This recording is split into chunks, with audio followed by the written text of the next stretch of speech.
Hi everyone, welcome to my industrial training presentation video. My name is Gan Pain. I've attended my industrial training for 10 weeks at Vishay Semiconductor, Malaysia Sdn Bhd under Product Development Department. My industrial supervisor is Mr. Kong Kin Tong, which is the Senior Engineer Manager. And my faculty supervisor is Dr. Ain Izzati binti Tamizi.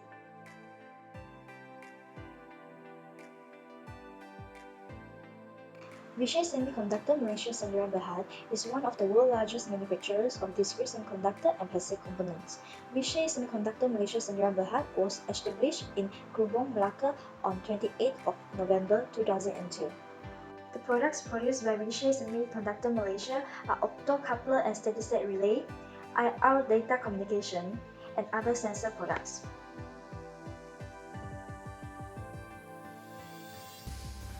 The objective of Assignment 1 is to understand the production flow of the QFN. The first step is wafer singulation process. The wafer is sold into small dies by automatic desync sold. The second step is die attach. By using die attaching machine, the die is attached on the lead frame with conductive epoxy glue. Third step is the epoxy curing. After die attachment, the lead frame will be sent to snap cure oven to make the epoxy glue harder. Next, the fourth step is wire bonding process. This process is to provide electrical connection between the dies and the substrate by using very fine bonding wires, example gold wire. And the next step, the fifth step, is the molding process. This process is to do casting for the frame as a protection. The sixth step is epoxy preparation. The epoxy mixture is prepared in epoxy room, and there are three types of epoxy resin used: clear epoxy, hardener, and accelerator. Next, the seventh step is epoxy dispensing process. This process is to dispense the epoxy on the surface of the dies as a protection. After epoxy dispensing process, the sample will be sent for resin post-cure in the oven.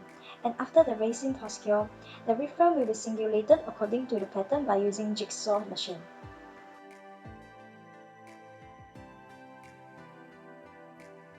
The objective of Assignment 2 is to study the color changes and the properties of epoxy after cure in different ovens. In order to test the properties of epoxy after cure, the TG analysis, which is glass transition temperature analysis, was carried out. The conclusion of Assignment 2 is the contamination in the oven may affect the color of the epoxy. And the glass transition temperature of these three samples are almost the same because the curing temperature and the curing time are the same.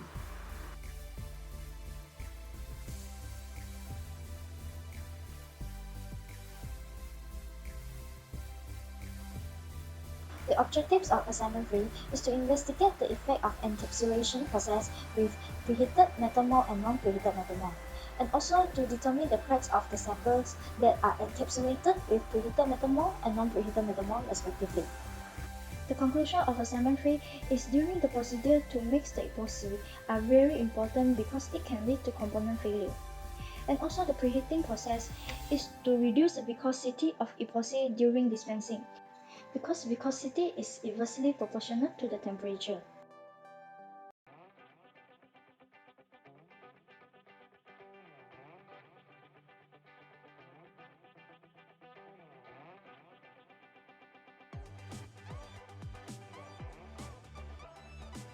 The objective of Assignment 4 is to investigate the relationship between capacitance and temperature. In this assignment, the capacitors will be preheated in oven and before oven respectively. The conclusion of Assignment 4 is the capacitance will be increased when the temperature is increased because of the changes in crystal structure inside the dielectric. And the initial capacitance will be lower than the specification due to the capacitance decay. As we can see, the capacitance is decreased time by time after experiencing a high temperature. This shows that the capacitor is experiencing capacitance decay.